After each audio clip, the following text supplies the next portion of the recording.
Pancasilaku. Hei, jangan lempar batu, kita juga manusia, bro.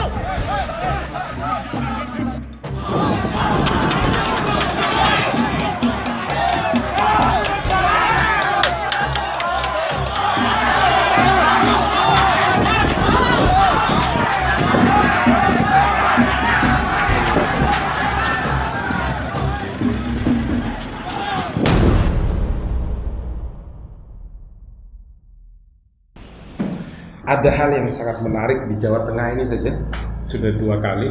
Yang pertama kemarin di Banyumas ketika masyarakat menolak, bahkan mobil jenazah itu dilempari dengan batu. Bahkan ada yang sudah dikubur akhirnya digali kembali kemudian dipindahkan. Kemudian yang terjadi barusan kemarin itu adalah di Ungaran. Yang cukup menarik itu adalah yang di Ungaran ini adalah seorang perawat yang berjuang seperti Bu Hastri dan teman-teman, berjuang untuk menyembuhkan kita. Seharusnya kan mereka ini oleh negara justru dikasih kehormatan, dimakamkan di Taman Pahlawan. Ini juga adalah orang-orang yang berjuang ini, nyawanya dipertaruhkan ini. Taman Makam Pahlawan itu tempat yang sangat realistis buat mereka sebenarnya, tapi masih juga dikirim ke kampung halaman kemudian penolakan.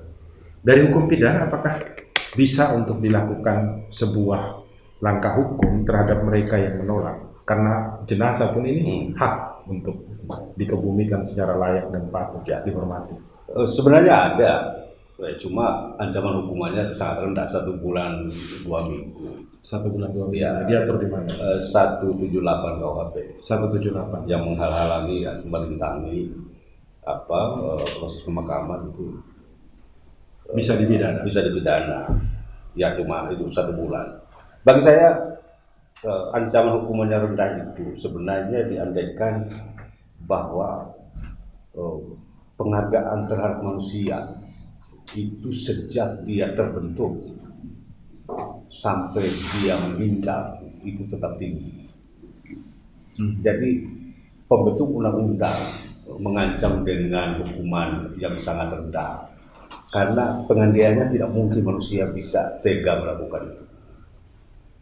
Sebenarnya tidak dianggap sebagai kejahatan rutin yang membahayakan. Ini hanya semacam pengaman saja jika pada kejadian ekstrim tertentu terjadi. Dan saat ini ternyata terjadi betul. Ini sebenarnya hukum pidana terutama untuk orang jahat sebenarnya. Ini refleksi buat kita. Apakah kita ini harus dihakimi oleh hukum dulu sebagai orang jahat, atau kita harus bertindak sebagai orang beradab? Karena apa? Momen yang sangat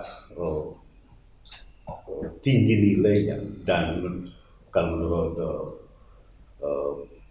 filsuf, keprihatinan terdalam manusia salah satunya adalah kematian. Makanya kita sedih dan menangis, mengingat seluruh jasa dan kita memberi penghargaan yang pantas pada sang mati.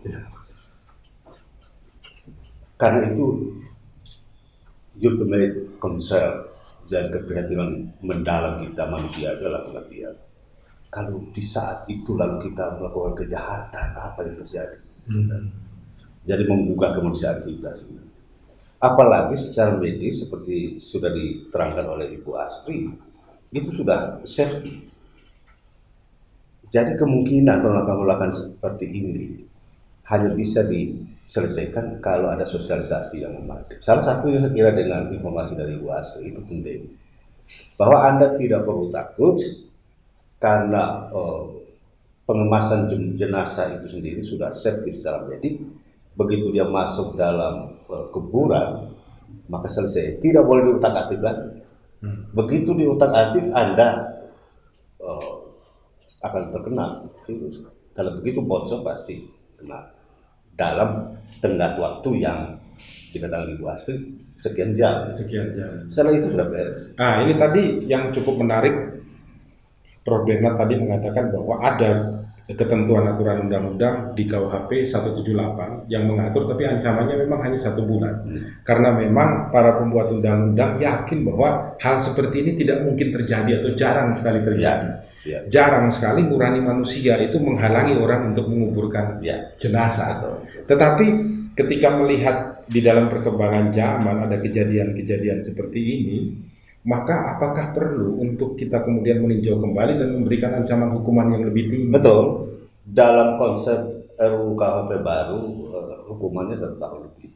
Hukumannya 1 tahun lebih ya. Nah, hanya 1 tahun ini juga kan tidak kemudian bisa polisi mengambil langkah langsung untuk mengambil yang bersangkutan, kemudian memeriksa dan menahan untuk memberikan efek jerah. Padahal ini sangat diperlukan sehingga yang lainnya kemudian secara sadar mengizinkan, karena kehadiran negara ini sudah pasti dengan informasi dari dokter, rekam medis dan lain sebagainya, maka menguburkan tidak mungkin kan akan mencederai masyarakat lain. Apakah memang perlu ada langkah-langkah yang lebih progresif atau agresif dari aparatur penegak hukum terhadap mereka? Ya, aparatur penegak hukum bertindak sebagai, ini kan sebenarnya tindak pidana yang mengancam ketertiban umum. Ya. Dan kalau soal ketertiban umum ada di pundak polisi dan aparat. Di situ kewenangannya. Kewenangannya itu ya? Ya, harus bertindak keras ketika itu terjadi, bukan dalam konteks pasal 178, tapi dalam konteks ketertiban umum. Nah, berangkatnya dari 178. 178 itu case-nya. Case-nya ya? Case-nya. Untuk menghalangi penggunaan. Tetapi kalau soal ketertiban umum mencakup banyak hal. Mencakup banyak hal ya.